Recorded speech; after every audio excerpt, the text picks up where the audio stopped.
Bismillah, walhamdulillah, wa salatu wa salam ala rasulillah. Aujourd'hui, nous allons nous intéresser, bidnillah ta'ala, au Khabar al-Thiqa, qui est l'une des 4 armes favorites des protébirs pour justifier les positions de leur référence. Il faut savoir qu'au milieu des années 90, il fut reproché à Cheikh Rabi', hafidhallah, wa mata'ahu bis-sihha wal-afiyah, il lui fut reproché de se fier aux informations qui lui venaient de part et d'autre dans le monde, et à tort ou à raison, bien sûr, peu importe ici. Et donc, Cheikh Rabi', hafidhallah, il a mis en avant une règle, et de laquelle d'ailleurs en découlera une autre. La première règle, c'est Khabar al-Thiqa. Donc, pour justifier ses positions. Et la deuxième règle qui en découlera, c'est Khabar al-Ahad. On va d'abord parler de Khabar al-Ahad, ensuite on reviendra à Khabar al-Thiqa, Inch'Allah ta'ala. Pour Khabar al-Ahad, il est rentré en conflit avec Abul Hassan Ma'ribi, Cheikh Rabi', justement autour de ces sujets-là, sur le fait que Cheikh Rabi' acceptait les informations qu'on lui donnait, soit par téléphone ou soit par visite, à travers le monde, et qui justifiait les jugements de Cheikh Rabi' à l'encontre de certains prédicateurs controversés, en sachant que de toute façon, Cheikh Rabi' il avait en main d'autres éléments, mais il devait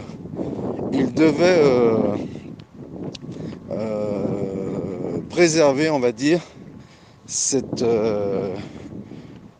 aspect par lequel ses détracteurs ils remettaient en question sa crédibilité.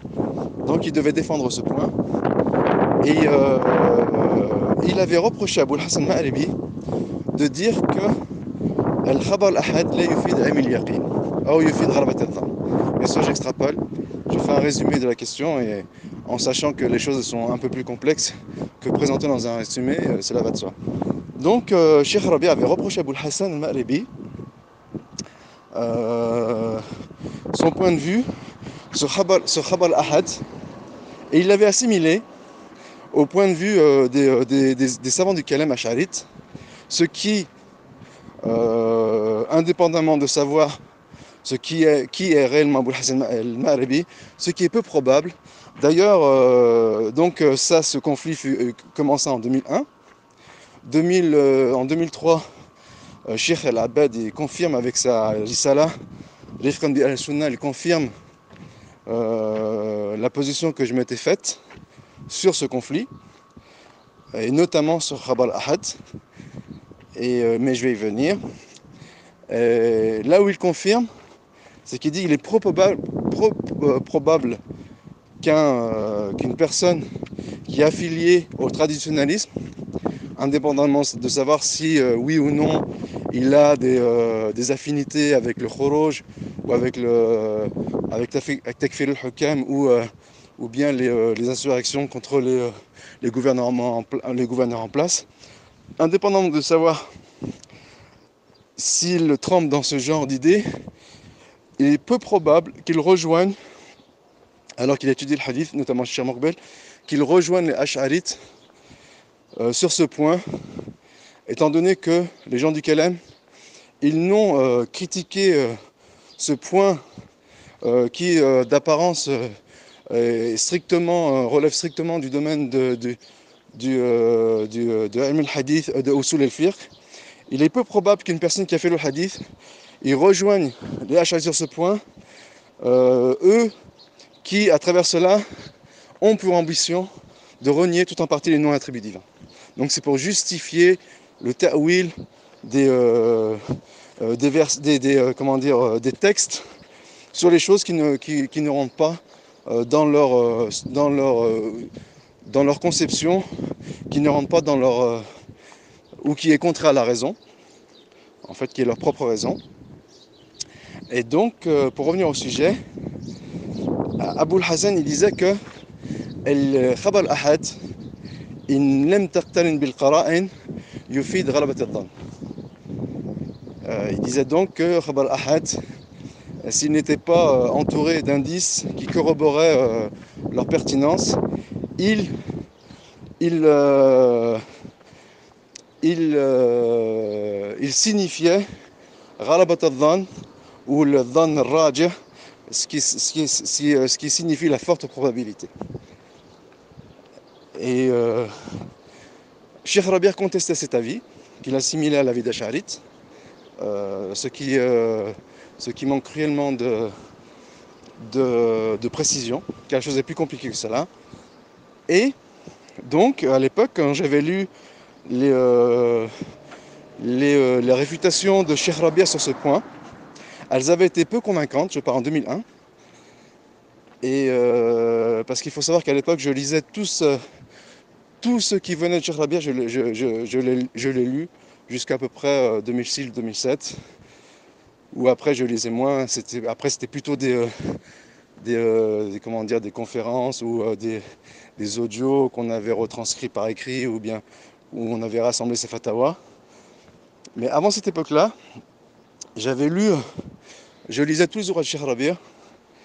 C'est d'ailleurs ses premiers ouvrages, ils étaient d'ailleurs très convaincants, ils étaient d'ailleurs très scientifiques. Et par la suite, ça l'a été beaucoup moins, notamment dans ses réfutations à Abul Hassan al-Ma'ribi en 2001. Et ce que d'ailleurs Cheikh Al-Abad il a confirmé en deux temps. Dans un premier temps avec Rifkan bi al-Sunnah, et il l'a confirmé dans un second temps lorsque dans un de ses cours, il avait expliqué ou il avait démontré que le khabar al-ahad yufid ghalabat al-dhann in lam yaqtan bil qara'in wa min al-qara'in, c'est-à-dire parmi les indices qui justifient qui font monter en degré le khabar al-ahad, il y a sa conformité, ou il y a qu'il est rapporté soit par le Bukhari, soit par Muslim, soit par les deux. C'est-à-dire que muttafaqun alayh, ou bien talaqathu al-ummatu bil qaboul, ou bien qu'il a été accepté par la communauté à l'unanimité. C'est-à-dire dans le sens où il y aurait un consensus sur cette information. Et donc, ensuite, environ en 2011-2012, il y a eu une série d'ouvrages, des manuscrits qui ont connu une recension, c'est-à-dire qui ont été publiés, une série d'ouvrages Ibn Taymiyyah rahimahullah, et parmi lesquels il y a l'Ihtiradat al-Masriya sur le Hamawiyya. Et il développe Ibn Taymiyyah rahimahullah ce point. Et il va confirmer ce qui avait en sachant que peu de gens avaient eu accès à ces propos d'Ibn Taymiyyah, étant donné que le livre venait de sortir, et à part les spécialistes ou les gens vraiment dans le domaine, peu connaissaient réellement la position d'Ibn Taymiyyah. Il y a eu certes certains ouvrages spécialistes qui corroboraient cette idée, notamment Abdelrahman Mahmoud avec son fameux Ibn Taymiyyah wal-Ash'ira.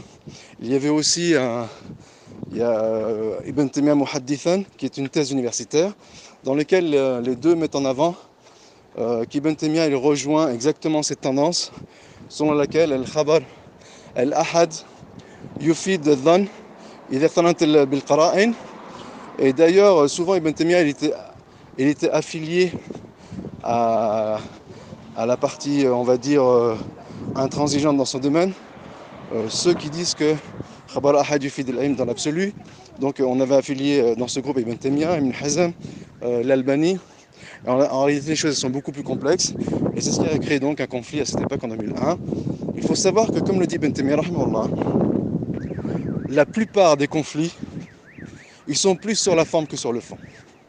En l'occurrence, ici, tous s'accordent à dire qu'on utilise Khabar al-Ahad. Pourquoi? Parce que Ghalabat al-Dhann ou al-Dhann al-Rajih yu'mal bihi fi al-ahkam al-shar'iyya. C'est-à-dire que dans nombre de domaines du fiqh, de la aqidah, on va dire pour les choses où tout le monde est d'accord, nombre de domaines de fiqh, et à part en dehors de certaines sentences comme par exemple l'adultère où là on demande des preuves implacables et irréfutables. Nombre de lois de la religion, dans le fiqh, dans le témoignage, et même dans le jarh ta'dil, elles sont soutenues par le khabar, par le ilm, elles sont soutenues par la forte probabilité. Et donc ça ne pose aucun problème. Tandis que pour Cheikh Rabi', elle te fit de l'ilm al-yaqin, en sachant que ghalabat al-dhann, c'est nour min al-ilm. C'est-à-dire que la forte probabilité est une forme de savoir.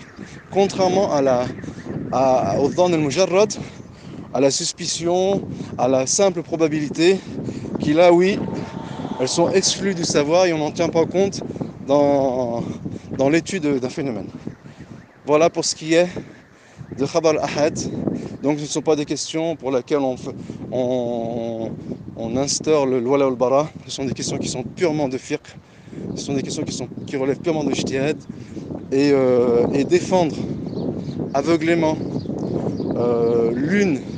l'un des tenants ou l'une des parties en conflit, c'est faire preuve d'injustice, comme Ibn Taymiyyah rahimahullah, ou d'ignorance, dans le sens où on suit aveuglément une opinion dans des questions qui sont sujettes à divergence et qui donc tolèrent la divergence étant donné qu'elles sont un pur ijtihad et que le wala al-bara, il ne se fait que pour les grands principes de la religion, les grands fondements qui ont été véhiculés de génération en génération, qui ont été enregistrés dans les livres sur le credo, de livres de la sunna, et donc sont exclus, sauf de façon contextuelle et pour des raisons que les savants ont mises en avant.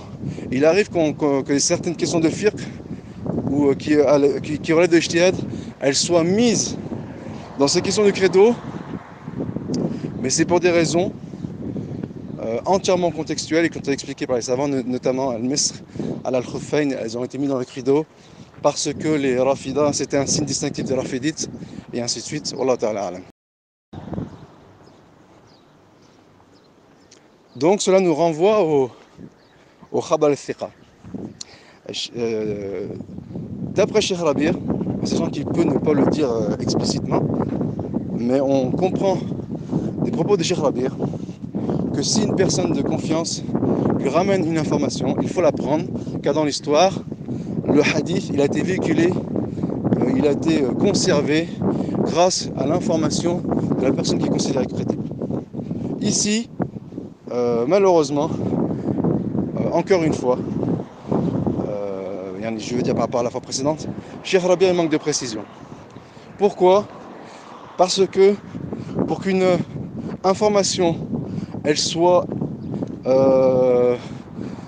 acceptée dans le monde du hadith, il faut pour cela remplir deux critères. Le premier critère, c'est effectivement la crédibilité morale, qui est une personne digne de confiance. Donc Cheikh Rabi' il fait confiance à certaines personnes qui, selon son point de vue, quand bien même il ne les connaissait pas, une connaissance intime, qui de son point de vue sont des gens dignes de confiance et qu'il imagine mal mentir, donc c'est une bonne opinion qui se fait d'eux, ça ne pose aucun problème. Mais il oublie qu'il y a le second critère, ou le second critère d'acceptation d'une information, et qui est la crédibilité intellectuelle. Est-ce que la personne a compris l'information? Est-ce qu'elle l'a mémorisée? Est-ce qu'elle est capable de la retranscrire? Et les muhaddithin, les spécialistes de hadith, ils ont, pour définir la crédibilité intellectuelle d'une personne, ils l'ont pour cela mis à l'épreuve à travers des études fastidieuses et très pointues.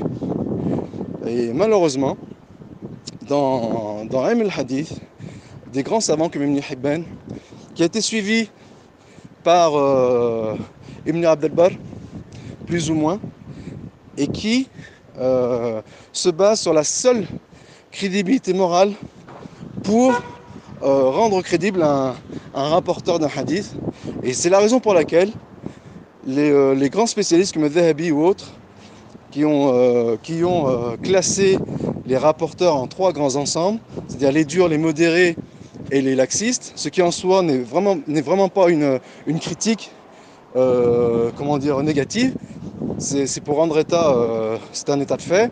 Donc en cela, il n'y a rien de dégradant qu'un savant il soit assimilé soit à dur, soit à laxiste. Et bon, bien sûr, modéré, c'est l'idéal. Et donc, Ibn Hibban, il était dur dans ses jarh, mais il était laxiste dans ses tardils. C'est-à-dire qu'il était laxiste pour crédibiliser les rapporteurs. Pourquoi? Parce qu'il se fiait uniquement à la crédibilité morale aux dépens de la crédibilité intellectuelle. Et c'est exactement ce que fait Cheikh Rabi aujourd'hui. C'est-à-dire que Cheikh Rabi, si on peut définir sa tendance à l'aune du ilm al-hadith, des sciences du hadith, Cheikh Rabi il est dur dans le jarh, comme le démontrent nombre de ses avis, à l'encontre des traditionalistes. Cela n'est plus à démontrer à personne, à part ceux bien sûr qui s'accrochent aveuglément à sa pensée, ce qui est une chose tout à fait normale. Et il est laxiste dans le tardil, en crédibilisant des gens sous la simple bonne opinion qu'il se fait d'eux, et sans en avoir, examiné leur crédibilité intellectuelle. Il ne les a jamais mis à l'épreuve, et en tout cas pas avec la rigueur des muhaddithin, ou avec une rigueur qui convient à la chose. Et donc, comme le disait Ibn Zinat, et aussi, il y a aussi des paroles qui vont dans le sens de l'imam Malik. Il disait qu'à Médine, il y a des pieux pour qui je ne prendrai jamais le hadith. Pourquoi? Parce que la simple piété, elle ne suffit pas dans le rapport des informations. Il faut tenir compte d'autres critères qui sont notamment la crédibilité intellectuelle, dans laquelle entre la mémorisation, la compréhension, et ainsi de suite. Bien sûr qu'on n'aille pas dire que cela revient à dénigrer Cheikh Rabi', car cela ouvrirait une implication encore plus grave, qui est de dénigrer Ibn Hibban, qui, bien sûr, aussi noble soit Cheikh Rabi', qui a un niveau autre que celui de Cheikh Rabi'. Et si on accepte qu'un savant plus savant que Cheikh Rabi' il soit dur dans le jarh et souple, trop souple dans le ta'dil, il faut l'accepter aussi d'un savant qui vient d'une époque beaucoup plus tard et qui est plus et qui est moins à l'abri de l'erreur. D'ailleurs, j'aimerais ici souligner deux choses. La première, c'est que malheureusement, on a placé involontairement Cheikh Rabi' à un niveau d'infaillibilité. Et comme le dit Cheikh Islam ibn Taymiyyah rahimahullah, Laysa hunaka rajulun yuwali wa yu'adi ghayra Rasulullah. Nul n'est à l'abri de l'erreur et nul n'est épargné par la critique en dehors du prophète sallallahu alayhi wa sallam. Bien sûr qu'on parle de critique, on parle de critique constructive. Si l'honneur des savants il est intouchable, mais l'honneur de la religion prime sur celui des savants, c'est-à-dire que la défense de la religion, elle passe au-dessus de l'honneur que l'on doit aux savants. Donc il faut conjuguer entre montrer dans les limites de respect leurs erreurs, tout en respectant leur auteur, comme Ibn Taymiyyah rahimahullah il le dit à maintes reprises, d'ailleurs avec une expression qui a mal été comprise, tout protagoniste confondu, et qui est que Ahl Sunnah yukhatti'un wa la yudallilun. Les traditionalistes, ils montrent les erreurs sans forcément condamner leur auteur. Et la deuxième chose, c'est que Ahl Sunnah a'lamun nas bil haqq wa arhamun nas bil halq. Ils sont les plus savants des hommes et les plus cléments envers les hommes. Et c'est là où je veux en venir pour mon deuxième point, c'est que, bien sûr, pour enlever tout amalgame, Cheikh Rabi' n'est pas un égaré.